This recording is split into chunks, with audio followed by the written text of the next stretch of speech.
like this is a congregation. Everybody's in the back row. And knowing where my wife and I sit at church, I would be in the back row as well. I get it. But thank you for being here, and we'll jump right in. Just to remind you kind of the idea and the thought behind these gatherings and these community meetings is to highlight what we walk through and what took place and transpired from our board retreat, our board reports, our board meetings, and this time it was a board retreat. So we'll walk through some of those things and then talk to you a little bit about some things I think are pertinent for us to consider institutionally. The board retreat that we had this year, in fact, we do board retreats every other year. So every 2 years, find a place where we can get away together and spend a little bit more time building relationships and getting to know each other in deeper ways. And so this year was at the Shindo. It was a Thursday, Friday, Saturday, Sunday retreat. Fantastic time out there.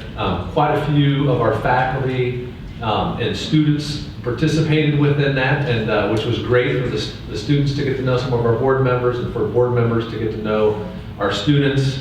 Some of the faculty members that were there Thursday, Dr. Mark Douglas came and participated and led a jazz quartet that was absolutely beautiful and stunning, and then was there for dinner and for dialogue and conversation. On Friday, Dr. Jeff Bilbrough and Dr. Jack Baker came and spoke a little bit about some of their research with Wendell Berry, and read some poetry, and in fact motivated me to go and buy my first Wendell Berry book, Jamer Crow, which I'm about halfway through right now, and it's growing on me a little bit. It's growing on me. We'll see how it wraps up. Dr. Rhonda Lapp came and spoke about our engineering program, and so it's wonderful to get folks out there. I know Dr. Kaufman was there as well for. I thought I saw you. You were there, weren't you? Yeah, you were there. So thanks for coming and participating in that as well. The broad scope of what we did from a university business perspective was walking through the issues that we're walking through as an institution. A couple of things that I think to highlight that are really good and promising and encouraging. One of the significant steps that took place was the approval of the Doctor of Nursing Practice program, our very first doctoral program that we'll begin to offer here institutionally. In fact, it was kind of interesting to hear the feedback and the response from some of the board members that have been here for a while. And in fact, they said when we made the decision to offer our first master's programs, it almost did not go through from a board perspective. And now moving forward into the doctoral programs is one of those things that people saw as exciting and a great venture for us institutionally. So they mentioned just the shift and the change from as far as a governance perspective within that. Now we still have some things that we need to do on the nursing practice doctorate. We still need to have state approval from Michigan. Our articles of incorporation actually don't state that we offer doctoral programs, and so we have to update those and get approval from the state of Michigan. Those have all been submitted from our lawyer to allow that to take place. That should be no big deal. And then we will, in the same way, engineering requires a visit from the Higher Learning Commission. This will also require another visit from the Higher Learning Commission, but once we walk through those things, to be able to offer a doctoral program at Spring Arbor University is an exciting thing. And so thank you, Al, and your team, and to the Academic Senate who brought that forward, and that's an exciting thing. Another thing that we did is we received from the consultants the campus master plan. And so if you go back, it was probably about a year ago, we began the process of looking and exploring an update of the campus master plan. Let me nuance this for a second. So that's very different than the strategic plan. So the strategic plan is one of those things that we broadly do iteratively every 3 years or so. And we're in the midst of our strategic plan now that says that we are wanting to help our students become master learners, vibrant Christians, global participants, and set that as the focus and the trajectory of who we are institutionally, and we all through our institutional effectiveness plans that I'm sure you guys are very excited to work on and to develop and articulate how that plays out and how your work supports those outcome statements of the institution. The campus master plan is not something that is broadly institutional for us holistically as an academic institution, but it's very much focused on how do we utilize the campus infrastructure to accomplish the purposes of the institution. And so it doesn't look at Gaylord, or it doesn't look at Grand Rapids, or the sites or online, doesn't take into consideration that at all. But it looks specifically at this campus and the facilities and the footprint that we have at this campus. And it asks the question, how do we best utilize these facilities and this footprint to accomplish what we want to accomplish? And so for the last number of months, in fact, let me just add, if you were a part of, there were over 100 people that spoke into that, and I think there was about 50 or 60 that were part of if you were a part of that task force that met and helped articulate and put together the campus master, would you stand up just for a moment so we can just recognize the breadth of people that spoke into that? And then it also included board members, community members, alumni, and students. And so what we do is we receive that. We don't approve that. It doesn't become a blueprint necessarily that we follow step for step, but it provides an overall idea and perspective of what we ought to do. And a couple just key highlights, I think, that are new to consider when we contrast it with our former campus master plan is, instead of it being based upon a calendar or a linear progression, it really is focused on, so meaning that by year 2030, we're going to accomplish X, Y, and Z. Instead, it looks at how do we look at the resources that we currently have and ensure that we're preparing based upon enrollments. And so right now we're at 1,145 students on campus. And so between where we are today and 1,500, what needs to be true within the campus footprint today to be able to serve our students well? Once we are at 1,500, between 1,500 and 1,800, what needs to be true? What needs to take place? And then above 1,800, what does it look like? And so that was the way that we went about that. And so I would say the high level idea and thought was this, that at this point in time, even up to 1,500 students enrolled on campus, from a facility standpoint, from a classroom standpoint, from a residence life standpoint, we have adequate facilities, but we have to update some of those facilities. And so, so for instance, Whiteman Gibbs Science Building. We need to expand and renovate Whiteman Gibbs Science Building. When it comes to Muffet and Ormston, what do we do with Muffet and Ormston? So what the plan articulates, now we'll see how this begins to play itself out. The plan would articulate that Ormston should be renovated, and that Muffet and the advancement building ought to be demolished and create a new green space that would be that would balance out the University Plaza. Another significant finding that came out of the master plan was that the entrances into our campus don't represent us well. And so if you come from off of M60, if you come from the east, you come from the west, and people come into our campus, it's hard to realize when you come to Spring Art, when you are at the campus, and where you should go. And so, looking at a better front door to the campus is something else that they would say would be, important to look at sooner rather than later. And so we'll begin the process of looking and finding and exploring, what that might look like for us institutionally, and setting some priorities of fundraising focus. And so that Whiteman Gibbs Science Building, the expansion and renovation, will become a focal point of some of the efforts that we're going to take on from an advancement and fundraising perspective. And so while we're at at Nascindo, and we talked and we celebrated some of the fine work that our advancement team has been doing. Last year, raised $4.5 million of cash in the door, which is the 4th best fundraising year that we've had in the university's history. We celebrated the fact that our endowment has now reached $18.5 million.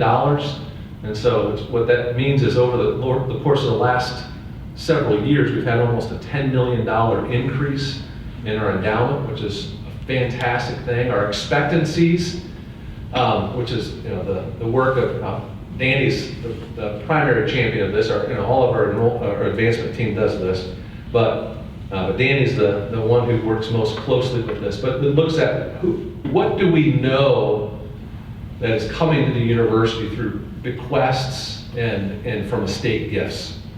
And so we are approaching $70 million of expectancies of where people have said, upon my passing, this will come to Spring Arbor University.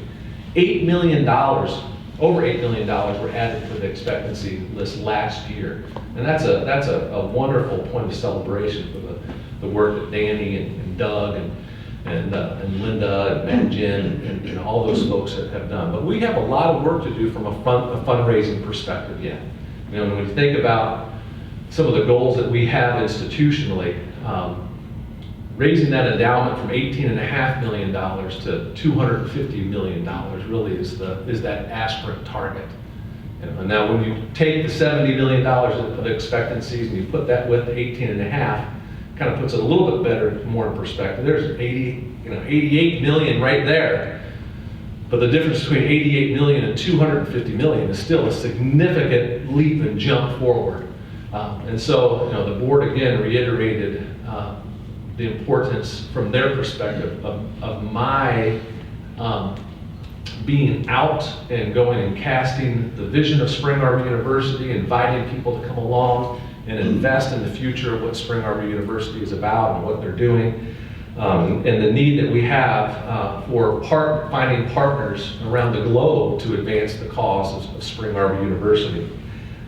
We talked significantly around enrollment and budget, and again, there's places where we celebrate, but there's also places where we really feel the pinch and the pain of what we've experienced from an enrollment perspective. And so, even with the recognition that our overall campus enrollment and the credit hours produced through the university was up for the 2nd year in a row, the reality of our campus enrollment being down 80 students from what we had budgeted and what we had articulated put us in a place where we had to begin to start thinking, okay, what does it look like for us over the course of the next number of years to live with the reality of this small class moving forward through the cycle?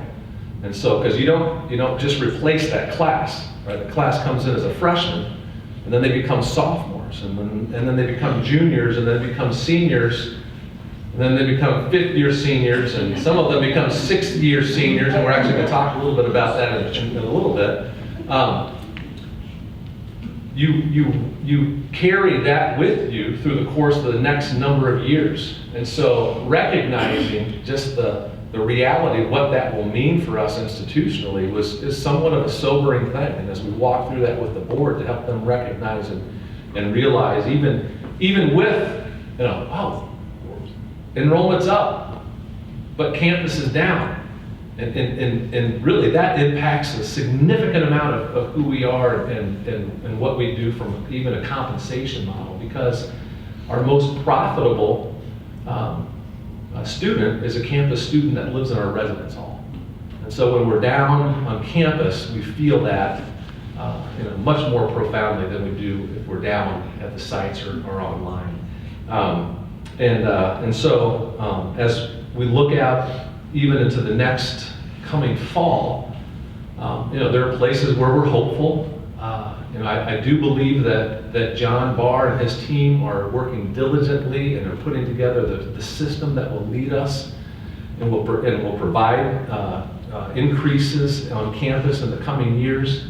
The system that they've put together is modeled after 5 of the Christian private institutions that have experienced the most significant and sustained growth over the course of the last decade.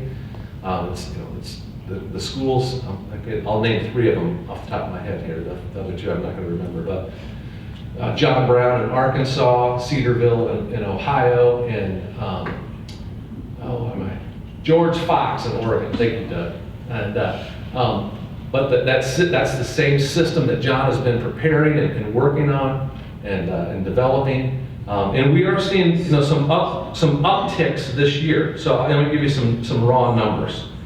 So last year at this point in time, at the end of October, we had 624 applications to the university. This year we're at 744 applications. That's a good tick. That's a good step forward. I'd love it to be a little higher than that. If we can build upon that 744 and keep that growing, we should be at a place that allows us to have a nice rebound year coming into next fall. A place that's even better, though, is that of those applicants, 399 have already been through the process where they've been accepted. And that relates to 281 last year. So from 281 accepts at the end of October to 399 accepts at the end of this October. Those are indicators that we should be able, if those things continue to progress, we should be able to have a nice rebound year from an enrollment perspective. But we'll still have to carry that 250 member class through. Hopefully we'll continue to see great results in retention. And again, we celebrated 80% retention from freshman to sophomore year this year. That's one of the highest that we've ever had at Spring Arbor University. 80% retention is huge. Love to see 85 or 90% of those freshman students retained coming into next year. And so the pieces of what we're going to look at are, how can we continue to serve our students well and serve them better, and the ones that are here, help them be successful. And so part of what we talked about even at the board was the importance of maintaining a healthy and a strong campus environment. And so, even in the midst of their call, the board's call and push to say, find ways to help the campus be self-sufficient. The reality is, if we would move into a place like that immediately, it would be very, very painful for us institutionally. But we have to also live within the limits of what we have and discipline ourselves to be stewards of what we have. And so the campus and the Liberal Arts Foundation is important, but we do need to look at programs and program expansion and opportunities to engage students that have not considered Spring Arbor University in the past. And so 3 years ago, we added residential nursing. Fortunately, we did. We have 80 students enrolled on campus this year. Think about if we didn't have those 80 students. Right? We moved forward in approving an engineering program that hopefully an HLC visit will be in February. We don't see any reason why that won't, we won't come through that with flying colors. But we budgeted 12 students for that first class. Now I know Ron's goal is to have 20 in that class. The reality is we move, and expand some of what we can offer in engineering. The opportunity for us to experience some significant growth within engineering, similar to what we're seeing within residential nursing, is exciting and it's profound, and that will play itself out in helping some of our more traditional programs to maintain strength. And so I'm excited for that as well. But even within our traditional programs, we have to think through. We have to think about what does it look like for us to reinvigorate some of those disciplines, and to make sure that what we're offering curricularly is attractive to students, is something that is in line with what students are looking for. And here's a piece that we celebrate this. But it's also something that I think that we have to be mindful of what it looks like as we compare to each other. In fact, this last year, we had our highest ever 4-year graduation rate. In fact, on Friday, there was a little party downstairs. I missed it. I'm sorry that I missed it. I like cake and punch. I would have loved to have some cake and punch. Was it good? Yeah. We celebrated, this highest ever 4-year graduation rate, 47%.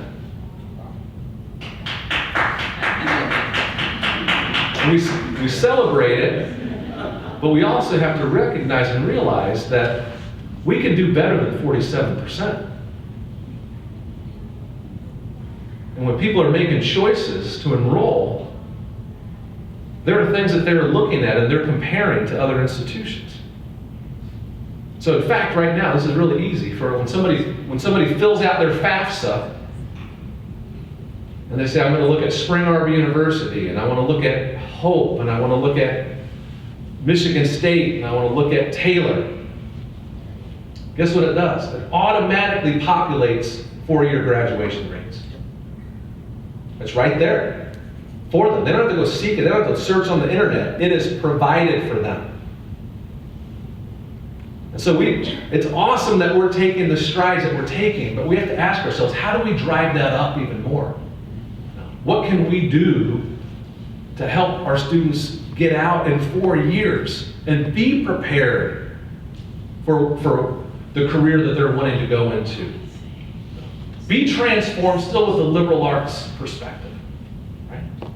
Become critical thinkers, but to do it in a manner, in a way that allows, they can see the value of what they will get by the results of what we're able to produce. And so let me throw out some of these numbers to you. Private colleges and universities in general, so what we would compare ourselves to, the average graduation rate is 40%. So we're better than average, right? We're better than average. Taylor University, 71%. Hope is 67%. Grace down in Indiana is 60%. Calvin is at 59%. Those are all in some of our top levels of cross-apps. Now, Adrian is also on that. Adrian is at 38%. Cornerstone's at 37%. Siena Heights is at 29%. So we're a little bit above average, but we can get better. We can take strides to get better. We look at some of the state institutions that we compare to and cross-app with. University of Michigan is one of the top schools that we cross-app. They're at 77% 4-year graduation rate. Michigan State's at 52%. Those are the only 2 state institutions that are higher than us. That's it. Grand Valley's the next in line, and they're at 37%. And as you go to other institutions, they just go further and further down. But we celebrate 47%, but the challenge that I put out to you is this. How can we think about what we offer curricularly to get our students out in 4 years? To make sure that we're not compromising what we offer curricularly, but we have a track and we have a plan, and we have the services available to our students and how we give advising, what we do within financial aid, what we do within the business office, the services that we provide that allow our students more often than not to get out and graduate in 4 years. Here's one more sobering thing, I'll just throw this out there. Of our academic programs, of our academic areas, only 4 of our academic areas have a graduation rate in 4 years that's above 60%. And the highest, Harry, great job, psychology, 64%. So what would it mean? What would it look like for us, even as we're looking at program expansion? What would it look like for us to begin to consider how do we review and how do we investigate what we already, because what we have from an academic perspective, we have some great academic programs, profound academic programs that impact students' lives in tremendous ways and prepare them in wonderful ways. But what if we would look at it from a consumer perspective as well, and we would ask, how do we not impact quality, but how do we allow it to be more attractive to students, tied to outcomes, getting students out in 4 years, and managed in ways that allow us to be financially solvent? Those are important pieces for us to consider. And that financial solvency is one of the things that we're walking through right now. In fact, and this is one of those things. It's hard to at times get our mind around the reality of where we find ourselves, because we say, well, how can we be up within enrollment, even though we're down in campus, but still find ourselves in places where we have to do things like the insurance plan. And let me tell you, I don't understand it probably in the way that many of you understand it and are experiencing it. But I do know that what we're doing from an insurance standpoint, while it may be painful, it is important. And it's necessary. So let me explain a little bit around what's transpiring with, because you may have some questions around insurance. In fact, if I were you, I would have some questions around insurance. Two broad things that I think are important to consider when we think about our health insurance packages. Number one is that because of the way that we have structured insurance over the course of the last, whenever we started providing insurance, 50 years ago? I don't know when that started. Up until this point, it has created an unequitable pay scale for our employees. And what it's provided is great benefit for those that are on the plan, and very little to detrimental benefit for those who are not on the plan. But just think of these numbers just for a moment. So let me read these to you. In 2009, an individual plan for insurance at Spring Arbor University, 2009. That's when I said 2009, that's when I came here. I was here in 2000. 2009 cost $3,450. In 2019, an individual plan will cost $8,335. The family plan, which is what I'm on, I have a family plan.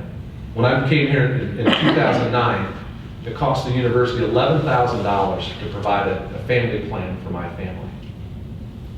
This year it will cost $26,600. And so since 2009, the total amount of money that we've had allocated to go to insurance coverage, health care coverage for our employee base has gone from $1.8 million to $4.5 million. An increase of $2.65 million over the course of the last 10 years. 140% increase. And at the same time, our baseline salaries for our employees have been stagnant. And so what we've had is we've had groups of our faculty and staff experience significant, you say, it's not been, no, I'll tell you, it's been significant. The amount of money that's been invested in providing health care has been significant. It has impacted those on the plan in a much more profound way than those who have not been on our plan. And so what we have is an inequitable pay scale for our employee base. The second thing is this, that it really inhibits our ability to benchmark our compensation models against our aspirant peer group. And so we have stated, in fact, I can remember in 2013, I put together a group of faculty and staff and board members and said, hey, we need to do a compensation committee. We're going to look at compensation. We said, you know what? Our goal is going to be to be at the 50th percentile for CCCU regional institutions. That's what we articulated, 50th percentile for CCCU regional institutions.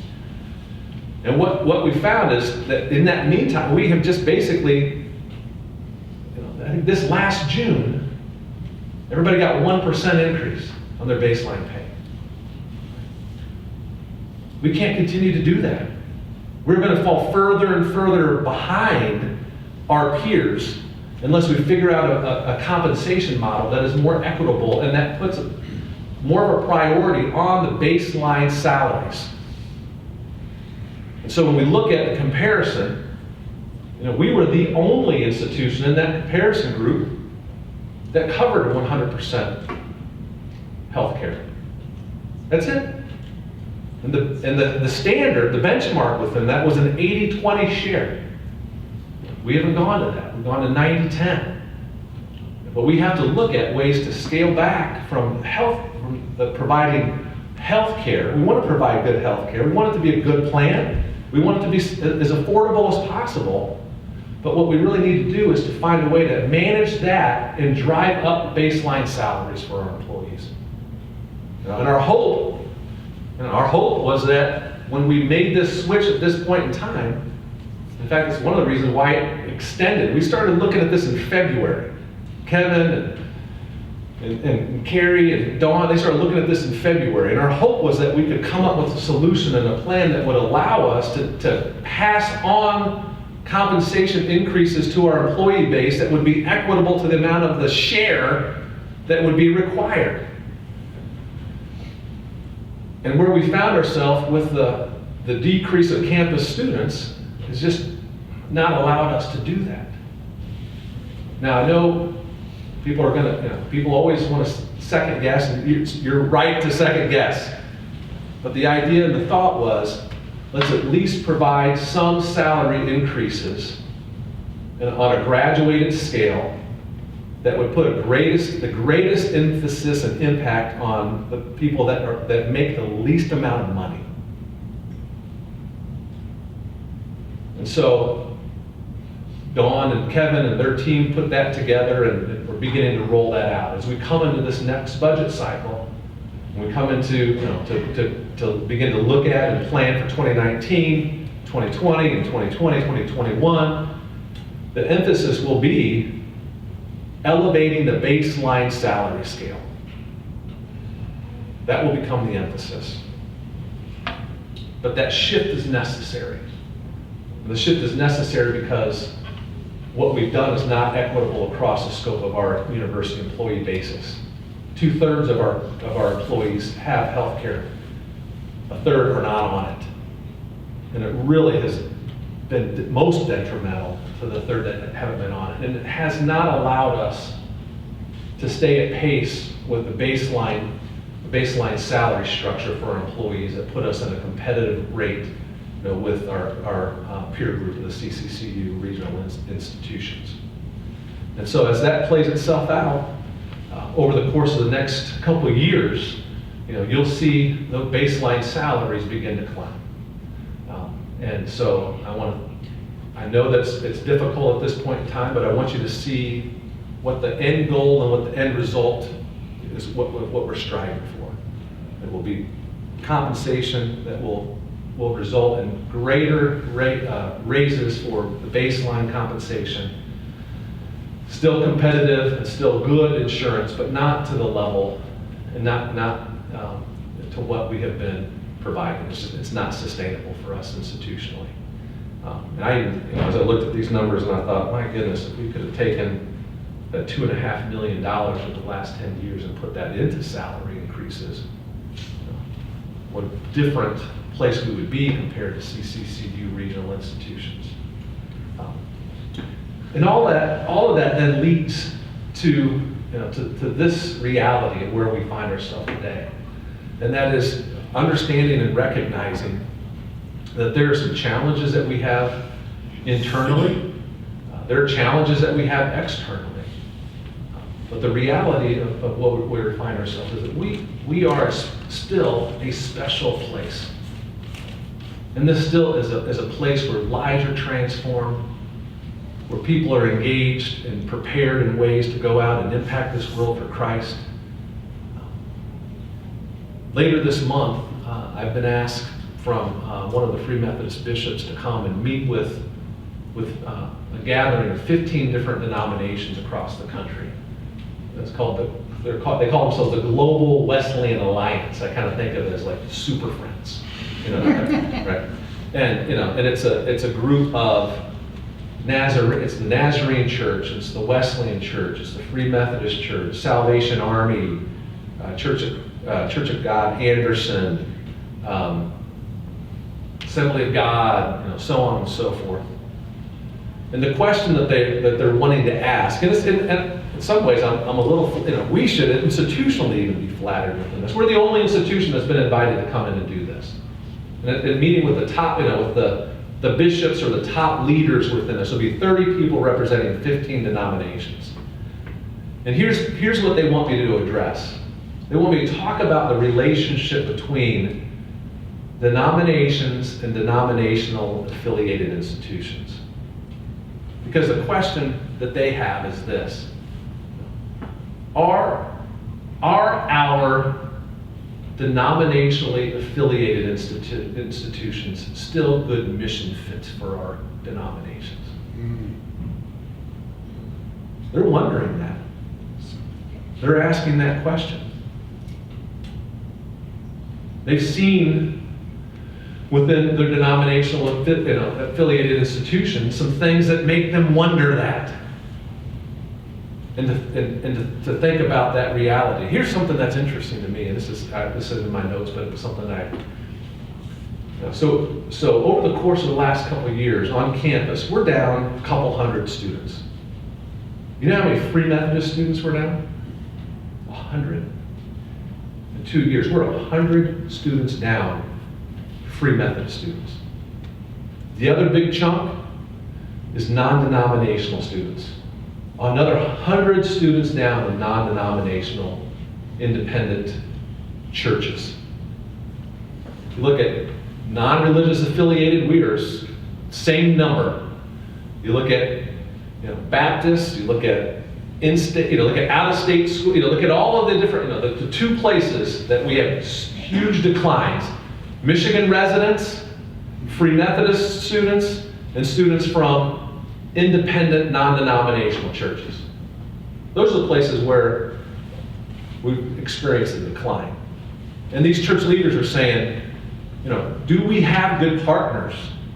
Do we have good partners? And I look forward to the opportunity to come to them and say, in Spring Arbor University, you do. You have a great partner. You have a fantastic partner. And to walk through with them and remind them even of the purpose of the founding of their institutions. The reason why we have so many denominationally affiliated or founded institutions of higher education is because during the 1800s, there was a huge need to educate men and women.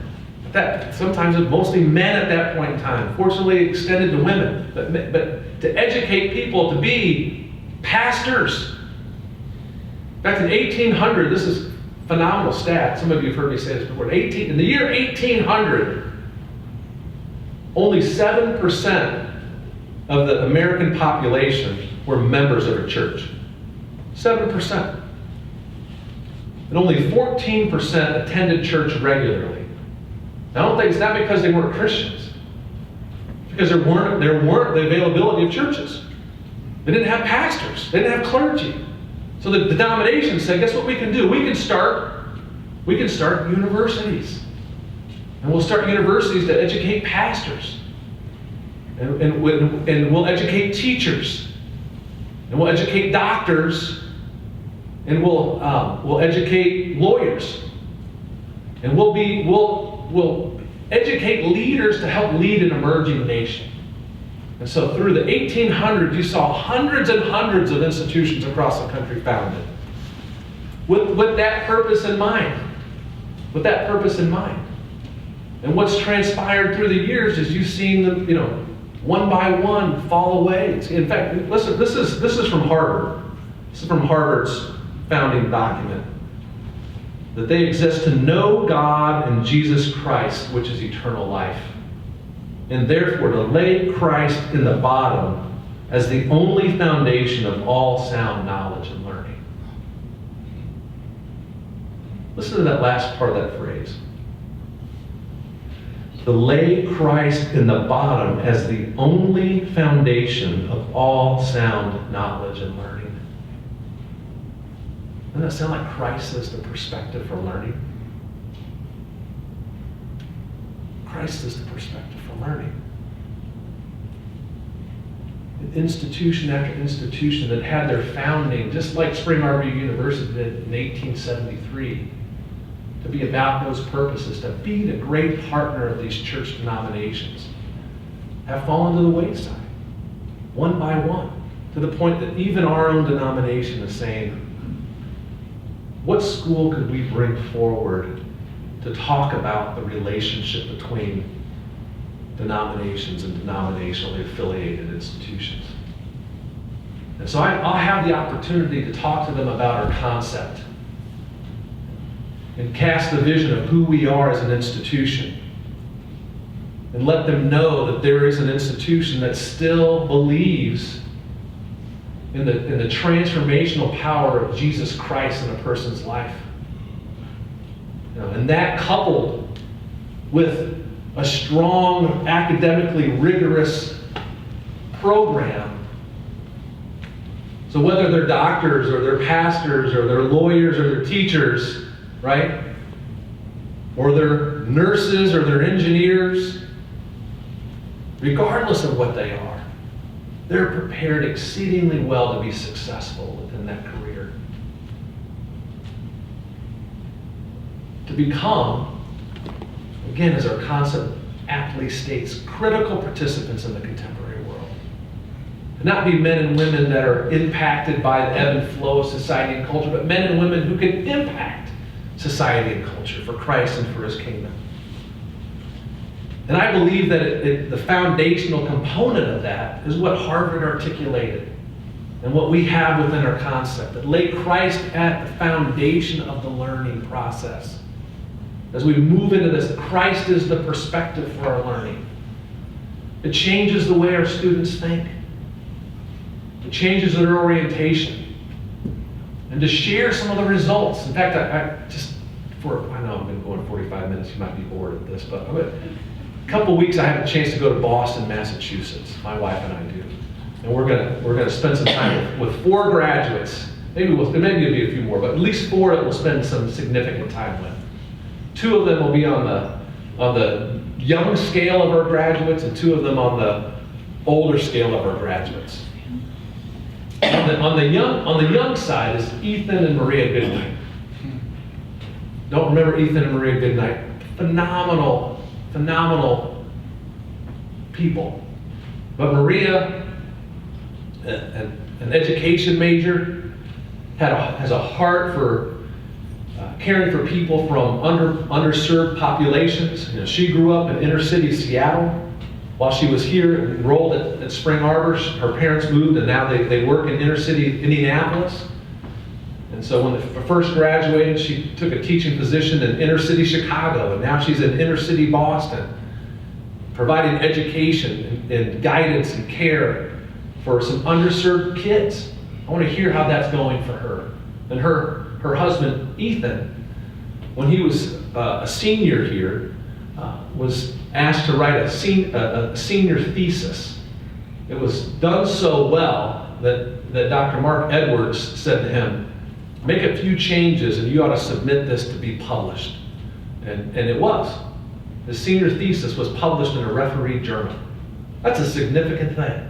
That's an amazing thing for an undergraduate student. Now, sometimes we hear those stories here, and it happens frequently enough here that we go, oh, that's happened before.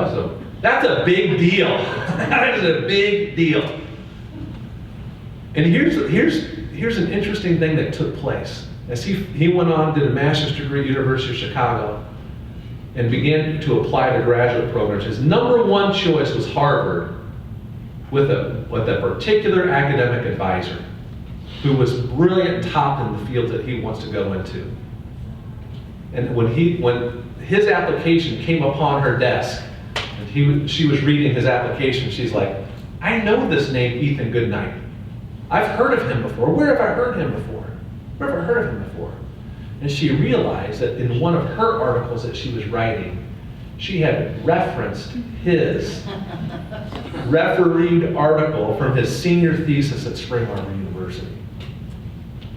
And she said, if he wants to come and study under me, absolutely. He has a full ride scholarship doing his PhD in history at Harvard with $35,000 stipend for living expenses. Isn't that amazing?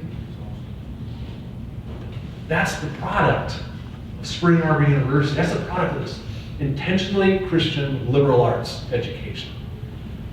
And Robert Gould and Sherry Rowe Gould are the other two graduates. Robert just recently accepted a position on our board of trustees. He graduated back in the 80s, went on to his PhD at Iowa. In fact, he was the first person to put together what is now our biochem program. He put it together as an individualized major. It's now our biochem program. After his PhD in Iowa, he went and worked for Merck. He brought 60 plus drugs to market when he was at Merck.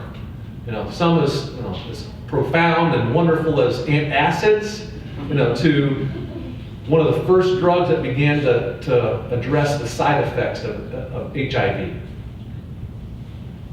And as he moved to a point where he was retiring, moving out, he said, I have more to give. So he went and he started a little company, put it right between Harvard and MIT in downtown Boston. And they began to look at ways to address genetic forms of cancer. And so within the next year or so, 3 drugs will be coming to market from his company that will cure genetic forms of cancer. Let me say that again. Cure genetic forms of cancer. And as a father whose son battled cancer, and I know that in this room, every one of us has been touched with that. That's a profound thing. But then think about this. He got that to a point where he said, you know what, I can do more. And he went and he started a second company. Turned that over to a CEO, said, you go take that, get all this done. I'm a researcher. I'm going to do more research. And he started a second company. And in this company, they took some of what they learned in addressing genetic forms of cancer. They said, we can address and deal with genetic disease. And right now they have clinical trials in animals on 2 drugs. One that addresses muscular dystrophy, the other sickle cell anemia. And it doesn't address the side effects. What it does is it turns off, boom, click, turn it off, the gene that causes sickle cell anemia. It turns off the gene that causes muscular dystrophy. Doesn't address the side effect. It turns off the gene that causes it. It cures it. And you ask him about his motivation. You know what he says? He said, listen, when I was at Spring Arbor, the whole idea of critical participation in the contemporary world, he said, what that meant to me was I was uniquely prepared within research science, within bringing drugs to market, uniquely prepared to do what I could to eradicate the consequences of the fall of humanity. What?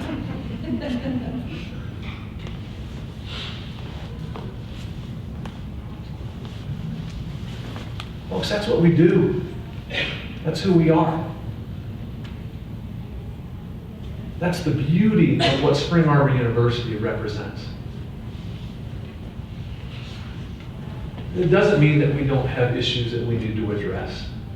It doesn't mean that we don't have challenges that come up internally. It doesn't mean that we don't have challenges that come up externally. But what we do in the lives of the students that come to Spring Arbor University is profound. This is a profound and special place. And I know as I look out at all of you, and I think, it's my 10th year at Spring Arbor. Some of you are newer than that. Some of you have been here a lot longer than that. But one of the things that I think is common about all of us that are here is that each one of us have given sacrificially to ensure that Spring Arbor University can stay resolute in its commitments. And to be that type of institution where I can go to that Wesleyan Global Alliance and I can say, we are a great partner for you.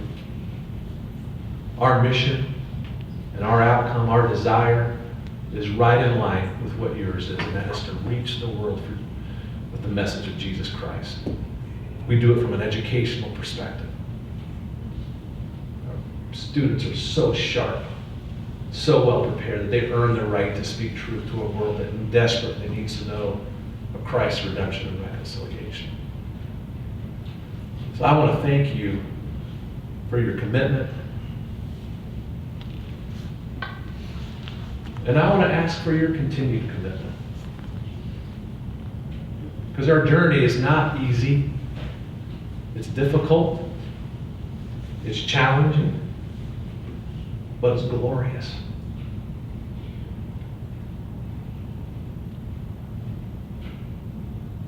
Only if we stay resolute.